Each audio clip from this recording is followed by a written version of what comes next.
ইংল্যান্ডে asylum আশ্রয়প্রার্থীদের hotel থেকে সরিয়ে নেওয়া হচ্ছে।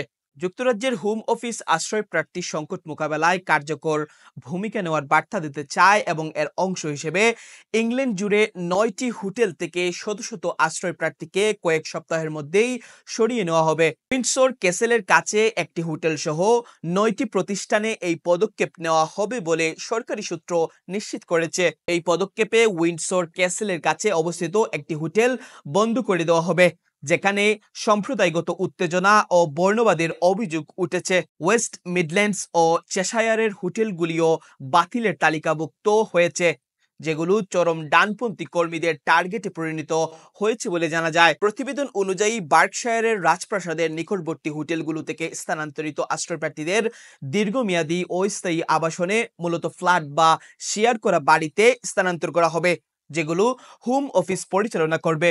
এই পদক্ষেপ নেওয়া হচ্ছে এমন এক সময়ে যখন লেবার পার্টির এমপিরা তাদের দলের আশ্রয় ব্যবস্থার জটিলতা নিরসনে সক্ষমতা নিয়ে উদ্বিগ্ন। পূর্ববর্তী সাধারণ নির্বাচনে কেয়ার স্টারমার প্রতিশ্রুতি দিয়েছিলেন আশ্রয় প্রার্থীদের হোটেল বন্ধ করব, যাতে ট্যাক্স দাতাদের অর্থ সাশ্রয় করা যায়। সরকারি এক সূত্র ৯টি হোটেল থেকে আশ্রয় প্রার্থীদের সরানোর বিষয়টি নিশ্চিত করেছে। সূত্র আরো জানায়, বছরের শুরু থেকে আরো 13টি হোটেল ইতিমধ্যেই বন্ধ করা হয়েছে।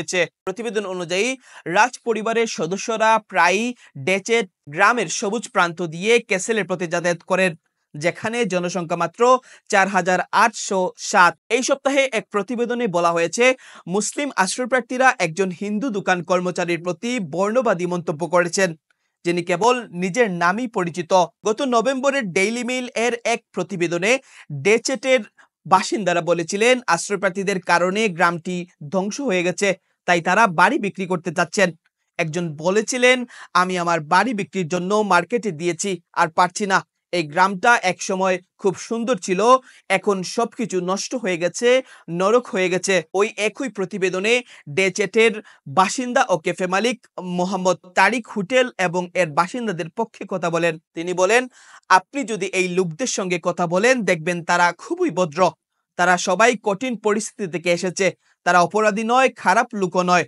তারা কাজ করতে পারে না, তাই বসে থাকে, আর স্থানীয়রা এটাকে বিরক্তিকর ভাবে দেখে। তথ্যমতে জানা যায়, হোম অফিস ৩১৯ জন ধারণ ক্ষমতার কোভেন্ট্রি হিল হোটেল ও খালি করবে, যেটি একাধিকবার চরম ডানপন্থীদের প্রতিবাদের লক্ষ্য হয়েছে।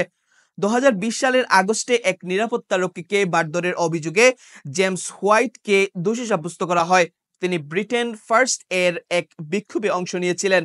বিবিসি থেকে প্রাপ্ত তথ্যে দেখা যায়, জুনের সাধারণ নির্বাচন চলাকালে ২১৩টি হোটেল ব্যবহৃত হচ্ছিল, যদিও পরবর্তী সময়ে সংখ্যা কমে যায়। ডিসেম্বর নাগাদ তা আবার ২১৮-এ পৌঁছায়। হোম অফিস সূত্র জানায়, তারা এখন আবেদন প্রক্রিয়া নিয়ে দ্রুততার সাথে কাজ করছে, আশ্রয় প্রার্থীদের দেশে পাঠানোর হার বাড়াচ্ছে এবং আশ্রয় ব্যবস্থাকে আরো সংগঠিত করছে। হোম অফিসের একটি সূত্র জানায়, আমরা এখন সেই আবেদনগুলো প্রক্রিয়াকরণ করছি যেগুলো টুরিদের সময় প্রায় বন্ধ হয়ে গিয়েছিল। ইতোমধ্যে ২০,০০০-এর মতো বেশি অবৈধভাবে থাকা ব্যক্তিকে যুক্তরাজ্য হতে সরিয়ে দেওয়া হয়েছে। এর অর্থ হলো, আমরা এখন হোটেলের চেয়ে অনেক সাশ্রয়ী বিকল্প ব্যবহার করছি এবং বিশেষ করে পরিবার ভিত্তিক আবাসনে অতিরিক্ত জায়গা থাকায় হোটেল ব্যবস্থাও সংস্কার করছি।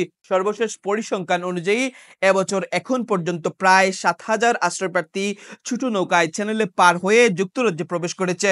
২০২৪ সালে পুরো বছরে ৩৬,৮১৬ জনকে ছোট নৌকায় এই বিপজ্জনক পড়তে আসতে দেখা গেছে।